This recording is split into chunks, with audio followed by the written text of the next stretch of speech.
What's going on, guys? It's Jack here. Welcome back to another edition of Talking Ball. Remember to give me a follow on Twitter at NBA Draft Wiz and follow our main account, TalkingBall_YT. Now, looking at Jayson Tatum here, as a Duke fan, I saw all of his games, and so, I'm not going to be biased here. I'm going to look at him through the lens of an NBA scout.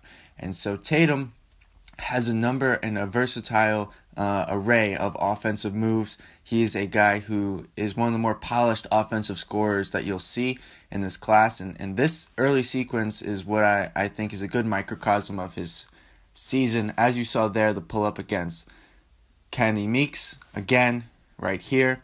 And, he shouldn't take that shot. He should drive against Kenny Meeks, right? And so Tatum had a slow start to the year, being injured as a freshman. It took him some time.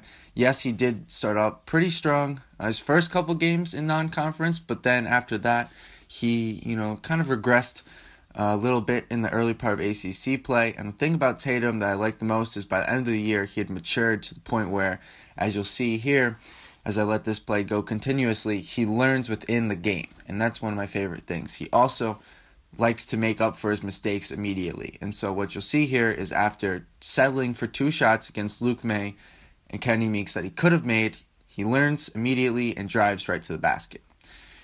Now, Tatum, I think, is at his best as a true wing, right? A guy who you let create sometimes, as he did there, setting up a nice pass for Frank Jackson, assist opportunities, but he's not the lead playmaker. He's not a LeBron James type of wing, right? And so the best situation for him is you have a lead guard who can set him up at times, but also a situation where at times he can be, the focal point and the guy who gets the offense going.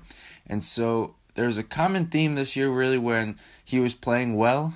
There was tons of comparisons of his game to guys like Paul Pierce. When he wasn't playing well, there was lots of comparisons to Rudy Gay.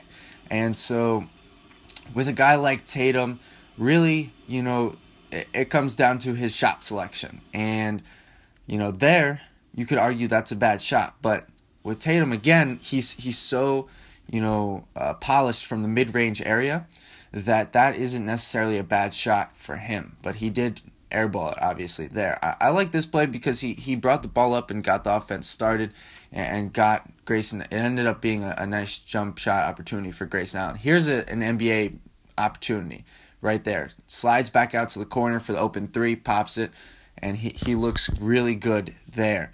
Now, Tatum is a player, obviously, who does have flaws. And so early in the year, he was a guy who you could definitely question his maturity. When plays weren't going well, when he was in foul trouble, things weren't going well, he tended to lag a little bit behind his teammates.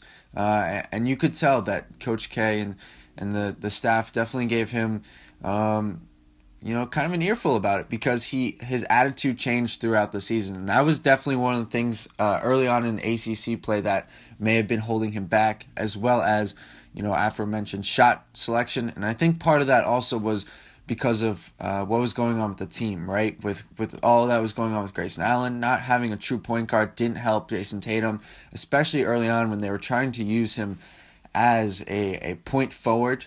And I don't think that's where he's most successful. I think you let him be a true wing who, let him initiate for himself a quarter of his plays, but really you want him to be set up most of the time, and so he only has to take a couple of dribbles to execute what he wants to do, and that's when he's at his best. A couple dribbles or less, and then make a decision. Here, that's a good pass. It doesn't result in a bucket, but that's a really good pass inside to Emile Jefferson.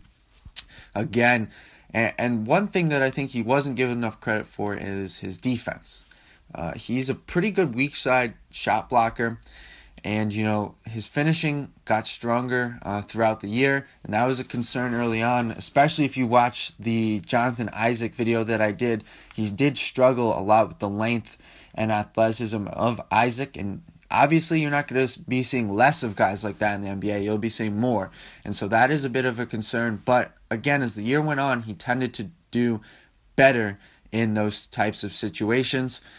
He's got a strong build. You know, he's a good rebounder at around 8 per game.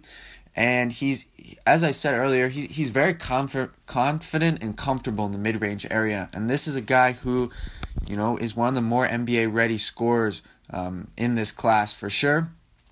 I expect him to go somewhere in the first 7 selections. I think in this year's draft is about right. Somewhere between 3 and 7 seems to make sense to me. I think he's a guy who, if he puts it all together with his defensive assets, his offensive, you know, polish and mid-range ability, he could develop into a Paul George type player.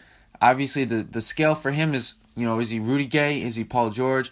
And the question for him really comes down to shot selection and, you know, opportunity, whether he's in the right fit with the right team. But that's it, guys. Let me know what you thought about this video.